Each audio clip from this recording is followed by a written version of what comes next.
നമസ്കാരമുണ്ട്, ബിനിക്കുട്ടനാണ്. നമ്മുടെ ഈ ഓട്ടോറിക്ഷ മേഖലയായിട്ട് ബന്ധപ്പെട്ട് ഓട്ടോ ടാക്സിയുടെ പേപ്പർ ഭാഗം, വണ്ടിയുടെ ഓട്ടോ ടാക്സിയുടെ പേപ്പർ ഭാഗം ക്ലിയർ ചെയ്യുമ്പോൾ പ്രത്യേകം ശ്രദ്ധിക്കുക.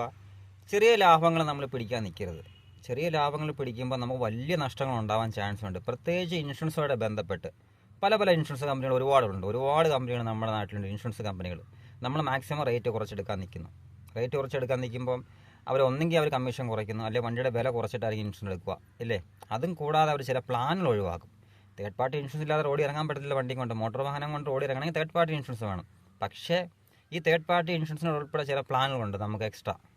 നമ്മുടെ വണ്ടിക്ക് കൂടെ എന്തെങ്കിലും തട്ടിയോ മുട്ടോ ഉണ്ടായി കഴിഞ്ഞാൽ വല്ലതും കിട്ടാൻ വേണ്ടിയുള്ള അതിൻ്റെ പേരിൽ അതുകൂടെ ഒഴിവാക്കി എടുത്തു കഴിഞ്ഞാൽ നമ്മൾ ഇൻഷുറൻസ് എടുക്കുന്നത് ഒരു കഥയുമില്ല, ഒരു പ്രയോജനമില്ല. അപ്പോൾ നമ്മൾ ഇൻഷുറൻസ് തേർഡ് പാർട്ടി എടുക്കാൻ പോകുമ്പോഴാലും ശരി ചോദിക്കുക, നമ്മുടെ വണ്ടിക്ക് എന്തെങ്കിലും പ്രയോജനം ഉണ്ടോ എന്ന് ചോദിച്ച് മനസ്സിലാക്കുക, ശേഷം എടുക്കുക.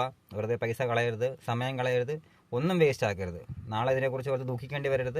ജസ്റ്റ് ഒന്ന് ചോദിക്കുക, ഇൻഷുറൻസ് എടുക്കുമ്പോൾ നമ്മുടെ വണ്ടിക്ക് എന്ത് കിട്ടും, നമ്മുടെ വണ്ടി ഒരു വണ്ടി തട്ടുകയോ നമ്മുടെ വണ്ടി വേറെ വണ്ടി പോയി തട്ടിക്കഴിഞ്ഞാൽ നമ്മുടെ വണ്ടിക്ക് വല്ലതും കിട്ടുമോ എന്ന് ചോദിച്ച് മനസ്സിലാക്കിയതിന് ശേഷം മാത്രം ഇൻഷുറൻസ് എടുക്കുക. ഓക്കെ.